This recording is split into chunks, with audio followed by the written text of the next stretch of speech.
best practice as a service is all about educating and empowering people to build and fix and implement and improve their management systems in their organisation. We're really passionate about our cause and our mission, which is to empower and educate 1 million companies to build out their management systems, simplify them, and have them effective in helping their team, all the teams, like our team here at Best Practice, to go through and give them confidence so that they have a fun workplace, they have a safe workplace, they have a sustainable workplace, they have a secure workplace, so that those organisations leave a great legacy, they leave a great impression on their customers, and they are there giving good financial returns for their stakeholders.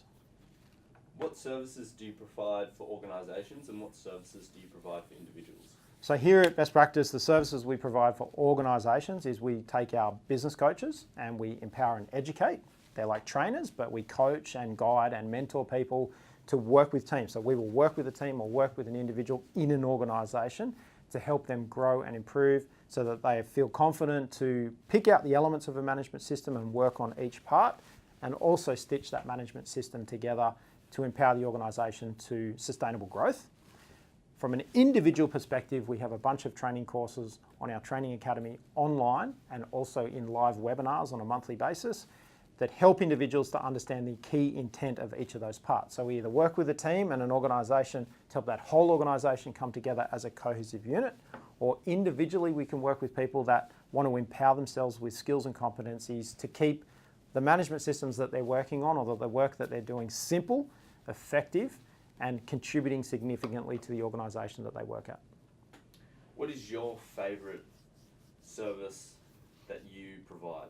Without a doubt, my favourite service is helping organisations and teams with their management review, either coaching and mentoring an individual person so they've got the confidence to pull their team together to work on their quarterly strategy.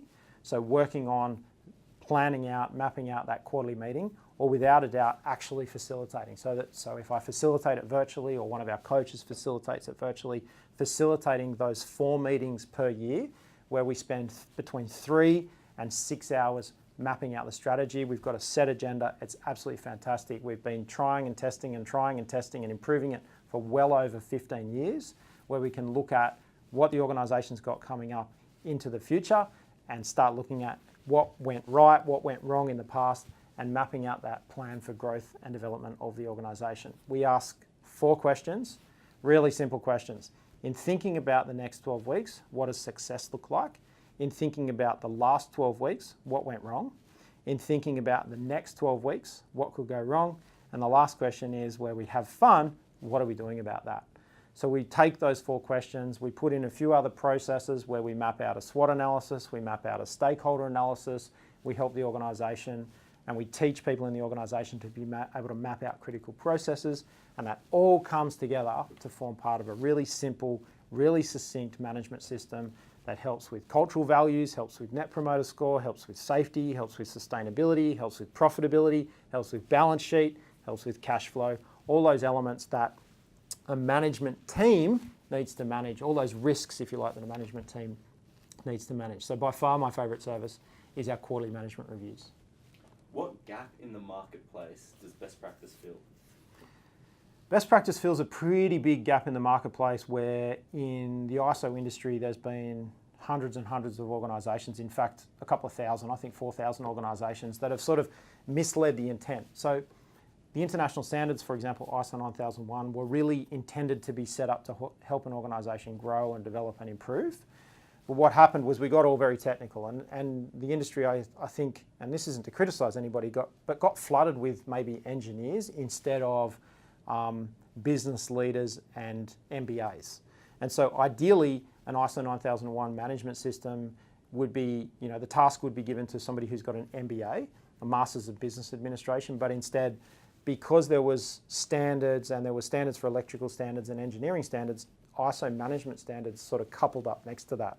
And so for about the last 30 years, we've had some very, very smart engineers, if you like, trying to engineer processes in organisations, when in fact, I think we neglected a bunch of the soft skills that are part of the learning and development and competency of the people that are part of organisations, and organisations are people. And so I think we failed to realise that, the soft skills part and the people part was as important as the process part. So what we're starting to see is a gap that Best Practice is filling which is bringing in the soft skills, adding them to the hard skills of engineering design and process improvement, and bringing in the soft skills and starting to say, how can we incubate people and mentor people and coach people and develop people to actually see some stunning results into the future.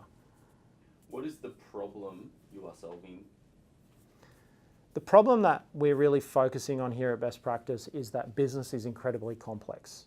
And our task here at Best Practice is simplification, to look at ways of keeping things simple. Even here on a day-to-day basis, as Best Practice is growing, we have processes that become incredibly complex. So the problem we're solving here at Best Practice is looking at the complex operating environments of any organisation and taking all that complex stuff and bringing it towards a simple system of improvement, and having a management system or a management decision-making process that sits on maybe the back of quarterly meetings and quarterly strategic planning to actually keep those processes simple and keep those ideas simple, and have organisations like we are focusing on the problem that we're trying to solve. Who is the perfect audience for Best Practice to help?